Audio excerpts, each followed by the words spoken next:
Oke teman-teman, balik lagi dengan saya Vicky Ridho. Seperti biasa saya akan memberikan soal sepak bola Indonesia dan juga tanggapan komentar dari netizen Indonesia soal persepak bolaan tanah air. Jadi seperti apa tanggapan mereka, mari kita simak sama-sama. Tapi sebelum itu jangan lupa untuk like, comment, dan subscribe, dan jangan lupa juga untuk nyalakan lonceng notifikasinya. Let's go.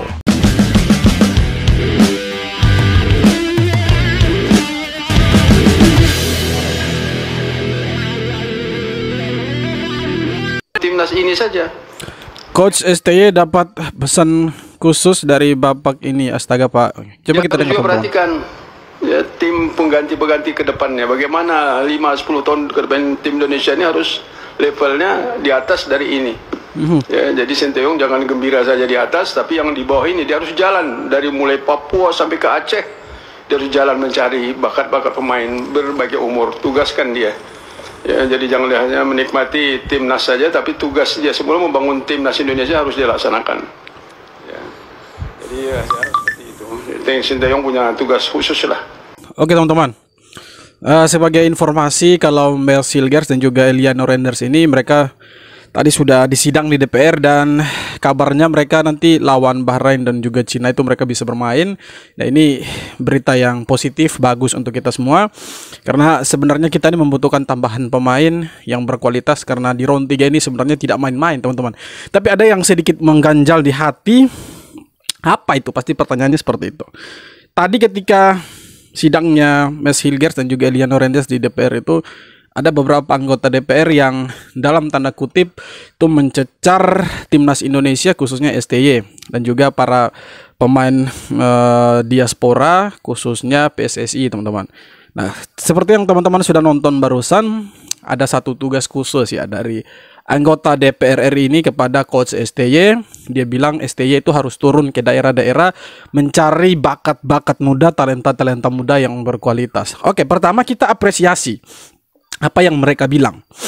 Yang disampaikan itu kita anggap saja itu hal yang benar ya. Karena memang untuk mencari bakat kita harus turun ke daerah-daerah. Oke lah seperti itu. Tapi kalau kita menugaskan seorang pelatih kepala untuk turun ke daerah-daerah mencari bakat-bakat muda di setiap daerah, pertanyaannya kapan timnas ini bisa selesai perkaranya? Kapan target-target utama yang diberikan oleh PSSI kepada Sintayong itu bisa terlaksana kalau dia harus capek-capek turun ke daerah? Yang turun ke daerah itu siapa? Ya pelatih-pelatih kelompok usia lah. Seperti Coach Nova, Indra Syafri, pencari bakat. Kalau sampai STY yang harus turun, saya pikir tidak akan selesai masalah timnas. Jadi seperti orang-orang seperti ini, saya pikir mereka ini sebenarnya tidak paham soal sepak bola ini. Ya oke lah kita bilang STY harus turun ke bawah untuk mencari talenta-talenta muda di setiap daerah. Pertanyaannya apakah harus dia? Lalu kita bilang dia jangan seenaknya menikmati timnas. Loh itu memang tugasnya dia untuk melatih timnas ini. Tugasnya dia untuk membawa timnas senior untuk semakin bagus lagi. Kalau dia harus turun mencari talenta muda, kapan dia urus timnas? Kapan kita bisa mengalahkan Bahrain, Cina, Jepang, Australia, Arab Saudi? Kapan kalau kita harus menunggu STY yang harus turun? Terus tugasnya pencari bakat apa? Iya kan? Tugasnya pelatih-pelatih kelompok usia, kelompok umur itu apa? Kalau semua mengharapkan STY. Jadi saya pikir jangan segala sesuatu itu ditimpakan kepada Coach STY. STY itu tugasnya untuk membawa timnas senior loh, bukan mencari bakat lagi. Kalau kita harus menyuruh dia mencari bakat lagi, lucu sekali menurut saya. Kenapa harus STY yang turun ke bawah untuk mencari bakat-bakat muda di setiap daerah? Iya kan? Jadi itu pertanyaan menurut saya untuk anggota DPR yang menyuruh STY untuk turun ke daerah-daerah mencari bakat-bakat muda. Ya kalau tidak mengerti silahkanlah. Kita juga paham kalian itu urus politik. Tapi kalau sudah masuk ke ranah sepak bola seperti ini, menyuruh seorang pelatih kepala untuk datang ke daerah-daerah dan mencari bakat-bakat muda, saya pikir ini satu kekeliruan yang luar biasa. Itu kan tugasnya pencari bakat. Kenapa harus STY? Kan pertanyaannya seperti itu, ya kan? Agak lucu juga ini. Sekarang sok-sokan keberatan dengan naturalisasi dengan alasan cinta PSSI dan nasionalisme.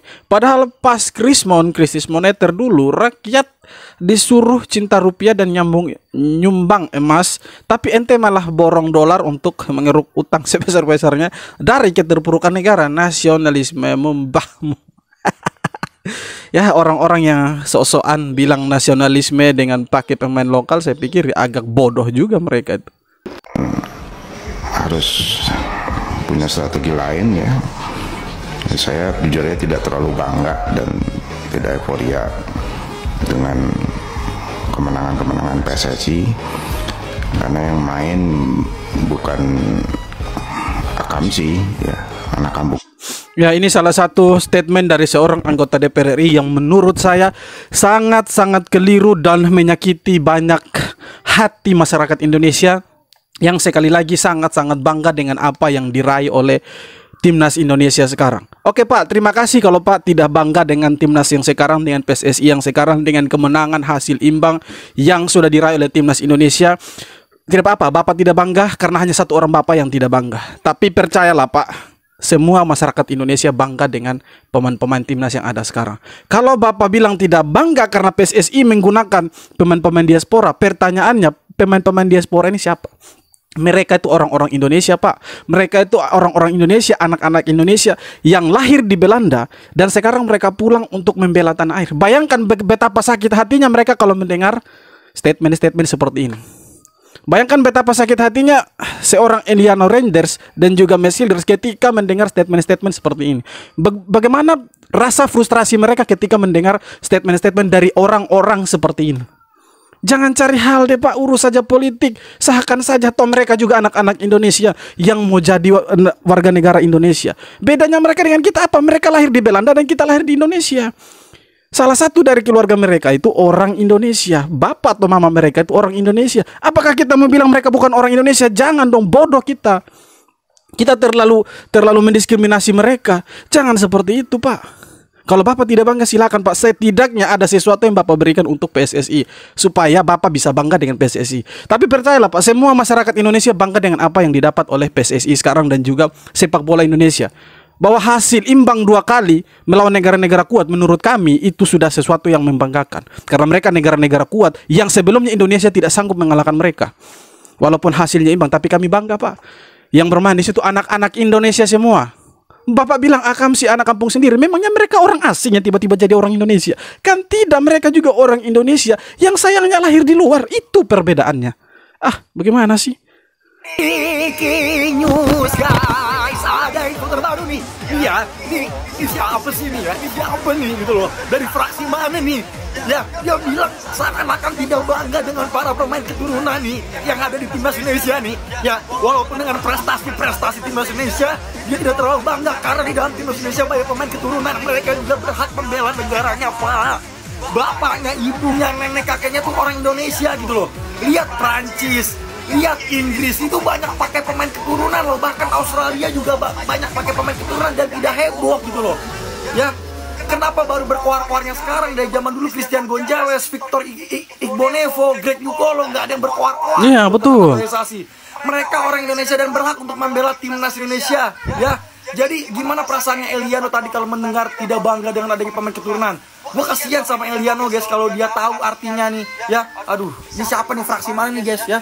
Sekarang pertanyaannya begini, kalau misalkan besok-besok si Bapak ini, anggota DPR ini punya anak, dia kawin seandainya dengan orang Belanda, dan dia punya anak itu jadi pemain-pemain bola di Belanda sana dan hebat. Ketika dia mau membela Indonesia, otomatis dia akan pulang ke Indonesia. Pertanyaannya, apakah dia bukan orang Indonesia?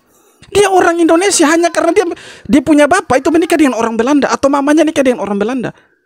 Iya kan, perbedaannya cuma itu dengan kita orang Indonesia asli yang bapak, mama, kakek, nenek kita itu asli orang Indonesia. Mereka juga orang Indonesia. Jadi jangan diskriminasi, jangan rasis begitulah. Mereka juga anak-anak Indonesia, men. Jangan goblok lah. Apa iya kemajuan Timnas Indonesia palsu gara-gara banyak pemain naturalisasi? Kata siapa itu Bang? Jadi belakangan lagi rame kan mantan Dubes RI untuk Polandia Peter Gonta yang mengaku malu karena Timnas Indonesia didominasi pemain keturunan. Dia juga nyebut kalau kemajuan skuad Garuda saat ini palsu yang membodohi masyarakat Indonesia. Gonta pun bilang kalau sejumlah pemain Timnas yang dinaturalisasi tahun 2010 banyak yang balik ke negara asal setelah nggak dipakai lagi sama Timnas. Pernyataan Gonta ini sontak membuat publik dan netizen bereaksi. Ketum PSSI Erick Thohir dalam unggahan di akun Instagramnya seolah memperlihatkan kemarahan. Ia meminta agar pihak-pihak yang tidak berkepentingan untuk tidak mengganggu Timnas, termasuk... Iyalah, kau tidak punya kepentingan di dalam sepak bola, tiba-tiba kau bicara sepak bola. Ada apa? Itu kan pertanyaannya. Kenapa harus ganggu-ganggu Timnas yang sekarang posisinya Timnas itu lagi naik-naiknya dalam tren positif. Tiba-tiba ada 1-2 orang yang tiba-tiba paling jago sepak bola dan kita harus mendengarkan mereka. Lucu kan? Iya, lucu itu. 270 juta jiwa PSSI dapat warning dari Bapak ini.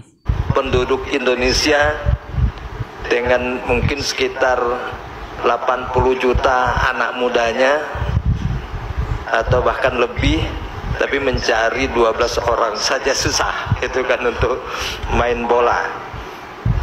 Nah, saya berharap bahwa PSSI juga, Menpora tentu punya program khusus, program prioritas untuk membangun sepak bola Indonesia.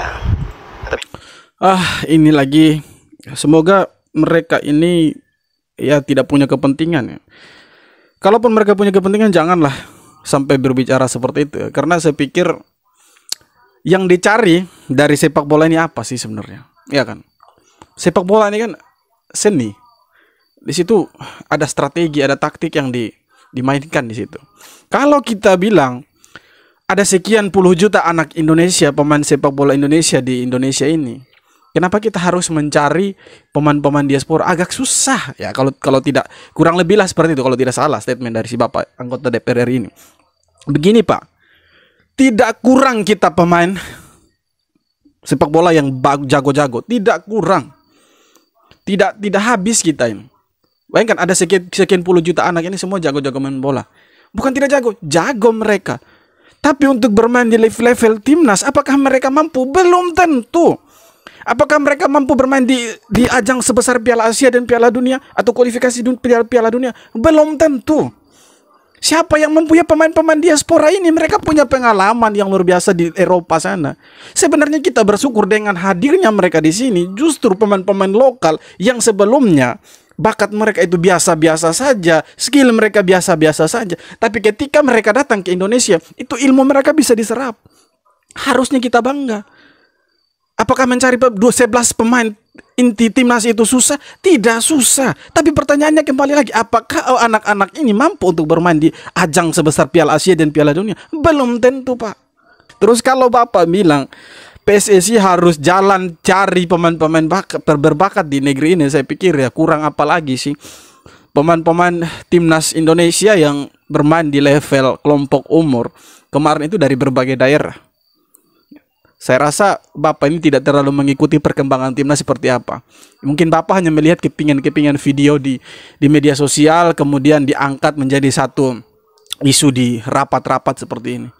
Bukan tidak susah mencari anak-anak Indonesia. Banyak Pak, tidak susah. Bahkan kemarin di Piala AFF U20 itu kan banyak pemain-pemain yang dari berbagai daerah. Bahkan mungkin ada dari daerah kami, dari NTT juga ada. Iya kan? Jadi saya pikir untuk pencarian bakat ini untuk seluruh Indonesia ini, saya pikir bukan baru mulai sekarang. Sudah dari dulu.